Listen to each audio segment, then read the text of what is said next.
What's up, guys? We're back with another G.I. Joe Classified series review, but we're taking a look at something, well, I mean, it's similar, but it's different. So we're taking a look at the first figure for the movie subline, which really is just a subset of figures within the Classified series.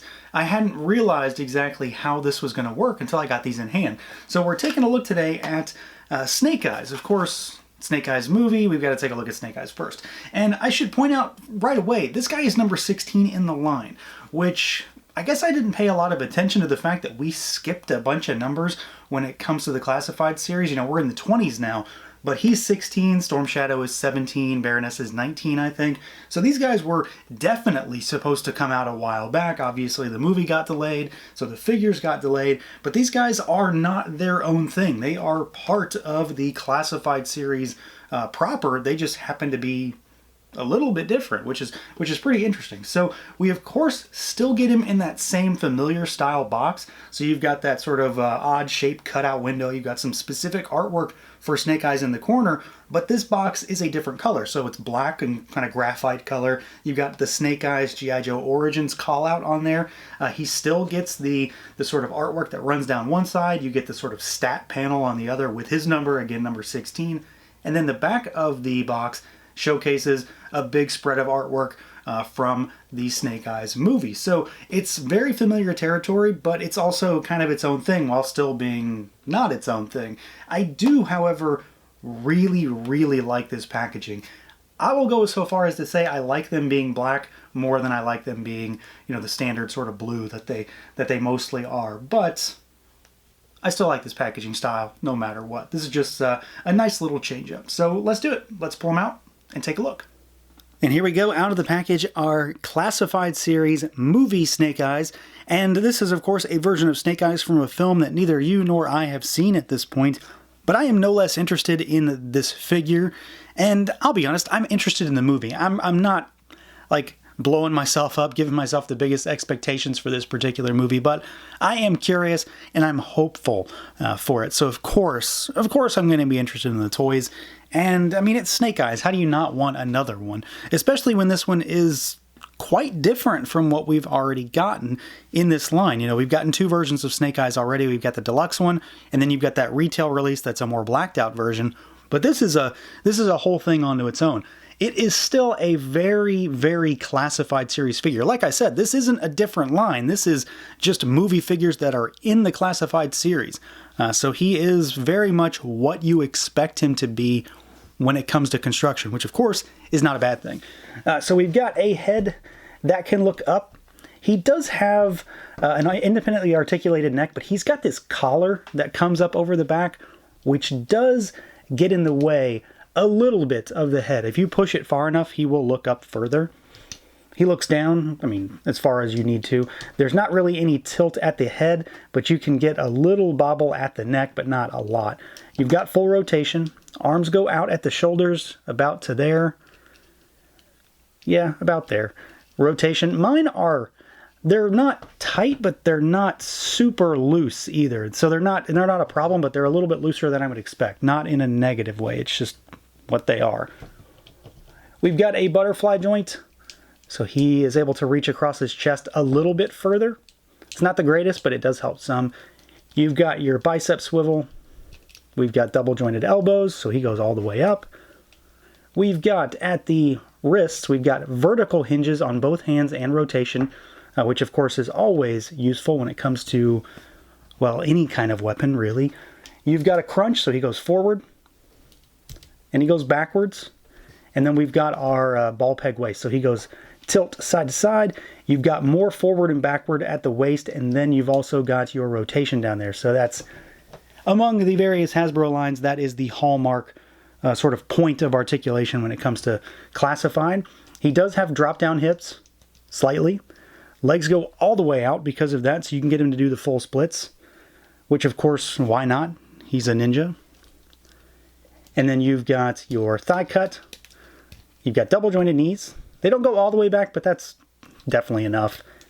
And then you've got rocker, and you've got hinges down at those ankles. There is no boot cut or shin swivel on this guy, though. So he doesn't have that, but I haven't really felt myself missing that point either. He moves very, very well. Again, very, very par for the course when it comes to this line because, like I said, he is essentially just like any other figure in this line. He just happens to be from the movie. Aesthetically, this guy is, well, he's kind of interesting because he's really just a black void. And I'm not saying that in a negative way. He's just black on black. That's really it. There's a few little bits that will stick out. You know, you've got some red on the knee pads, and then you've got a silver belt buckle. But the rest of this figure is black, and he is black on darker black, basically. So a lot of it sometimes maybe not as easy to find. You know, you've got the insignia on the left bicep, well, your right now. But otherwise, he's just black, which of course makes perfect sense. He's like a modern tactical ninja kind of guy in terms of what this armor looks like. So it's not classic Snake Eyes. It's certainly not like the Classified series Snake Eyes that we've already gotten. And we'll do a comparison between those two here shortly. But I do like this guy. He very much looks like a Snake Eyes, and that's kind of what I signed on for, really. So they're basically meeting my expectations there. Again, I'm curious to see what's going to happen in the film, how he does what he does, how this suit looks on film as well. But I think this is pretty cool. He does, kind of give off the vibe where he's just sort of wearing like, some sort of riot gear or something in some ways, just a bunch of protective padding. But it does work. There is definitely a ninja feel to this. Especially, you've even got like the toes down here, so it's got like the cut in between the toes down here for like ninja sandals, stuff like that. You've got a very Telltale Snake Eyes helmet sculpt. Again, more black on black, but it does look really good. There is a lot of different texture to this figure, so there's different levels of finishes as well. So there's some of that black that's glossier that is on top of the matte black. You've got armor padding. You've got some sort of armor weave all over this figure. So he is, once you get him in your hand, he is varied when it comes to his construction, how he's put together, and what he's actually wearing. He does have a harness that sits atop the figure, so it's just sort of like a two-strap piece that wraps around him. You could take it off if you truly wanted. I'm not sure why you would need to, but you can. It pegs into the figure with the sword scabbard. So the sword goes into the harness, which then attaches to the back, and then it keeps it all in place. And it stops that thing from sort of bobbing around too much. The sheath is, of course, a separate piece. It is an accessory that we will talk about here in a minute. But I do like this guy. I think he looks really good. I mean, it's a Snake Eyes. That's really what it comes down to for me. This is the point in the review where I say I'm not a G.I. Joe guy, and I never have been, really. But I still like the characters. So I like this guy for what he is. He's a cool-looking, modern, techno kind of ninja-looking guy. He's a Snake Eyes. It's very obvious that he's supposed to be a version of Snake Eyes. So it doesn't pull on the nostalgia strings for me or in any way here in terms of his design. But I do think he looks really good, and I'm very much looking forward to seeing this in action on the big screen. Or, well, probably more likely at home. Now, as far as accessories goes, I'd say this guy is pretty well stacked on par with the rest of the Classified series. Some obviously have more, some have less, but he's got a handful, and for the most part, I think we've got some pretty solid accessories. The first and biggest one is definitely this head sculpt, because we do get an unhelmeted Snake Eyes head, because of course this again is the movie figure, and we want to get that actor's likeness, and I think for the most part, this does look pretty good. I do have some questions about the beard on this, because I ordered a case of these, and that's how I got it relatively early, and there were 3 of these in there, and they all have what seems to be this kind of weird beard. Rhyme not intended, where like it's all askew. It's a little bit like to his right, your left, where the patch under the lips seems to be a little bit off to me. All of them were like this, so it wasn't a case of me just picking the bad one. They all look like that. Beyond that, I do think it looks pretty good. This is one of those things, though, where I'm never going to use this head sculpt. I'm just never going to use it because it's Snake Eyes, and I don't care if it's a movie figure or not. He doesn't need to have an unhelmeted head for my personal interests. I do, of course, think this is a good sculpt. It does look pretty good. Paint applications are nice, except for whatever's going on with that beard. Maybe I'm just wrong, but it looks funny to me. And of course, you have to give the actor his due when it comes to this figure. If they show his face in the film, they're certainly going to give you a head. So I'm happy that they did include it, because of course that's a thing for this particular movie. We do get a bunch of other stuff. Well, a handful of things. Like I mentioned previously, the sword is capable of being stored on his back. So we do get this pretty snazzy scabbard that hangs on his back. It pegs through the harness and into a hole on his back. So it not only is secured to the figure, but it keeps this thing sort of in check. And I think the gold paint on this actually looks pretty good. Interesting design, nice, slightly metallic feel to it. And then you've got the sword within. There's a little bit of gold on it, some metallic silver. It's a pretty standard, like katana style sword, but I do like it. It looks good.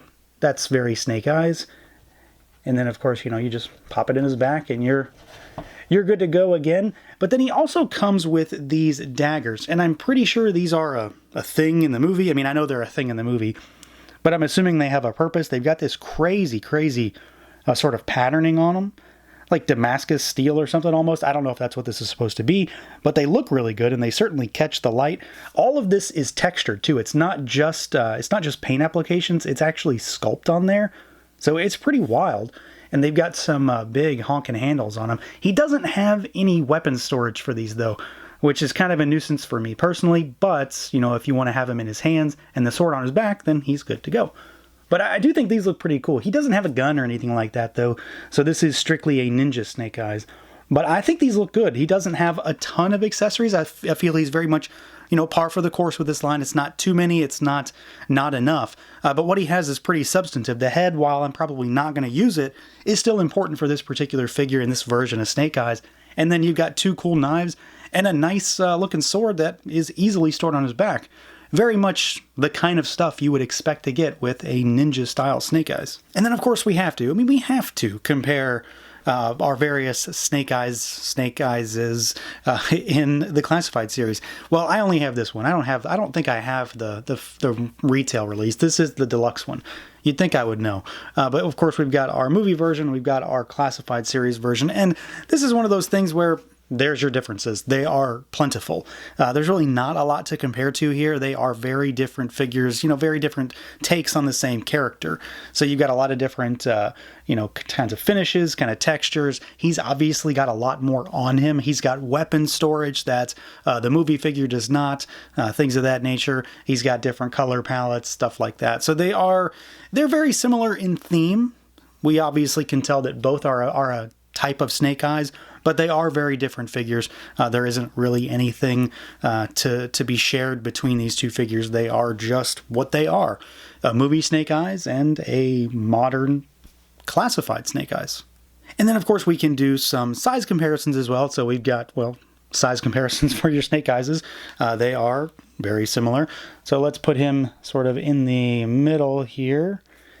And we will bring in, let's do another Classified series. So here is Duke. And then something else. Here is a Plunderling. So there's Cheddar for something smaller. And you can see that he stacks up pretty well next to other Classified series figures. They're all basically the same size. Here he is with a Mythic Legions. So a 7-inch scale figure, a Colosseum Orc. So obviously much different. And then here he is with a NECA Turtle. So there's our Turtles in Disguise, Leonardo.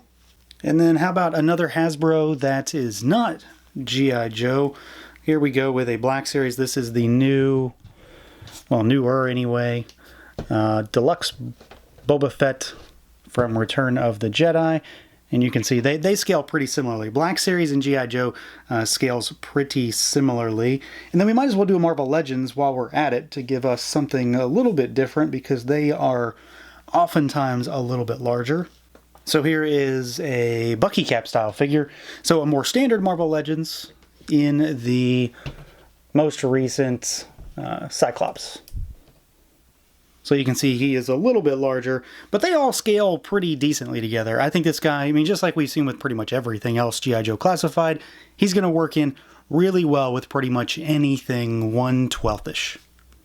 So yeah, this is a pretty solid figure. Again, I'm not the biggest G.I. Joe guy in the world, so this guy doesn't pull on the nostalgia. He doesn't take me back to my childhood, really, but I do like this as a figure. He moves really well. He looks really good. It's, a modern techno kind of ninja character. What's not to like about that? He's very obviously a version of Snake Eyes. He's not too far removed from what Snake Eyes should look like that he's weird or off-putting to me. So I'm really happy with the overall presentation on this figure. Again, just from the box perspective, I like the box he's in too. But the figure looks nice, moves really well, comes with a solid array of accessories. I'm again probably never going to use that unmasked head sculpt, but it's important for this version of the character, and I'm happy they included it for people who want to use it. So that's going to do it for this look at the G.I. Joe Classified movie Snake Eyes. Let me know what you guys think. Feel free to like, comment, subscribe, and share, and until next time.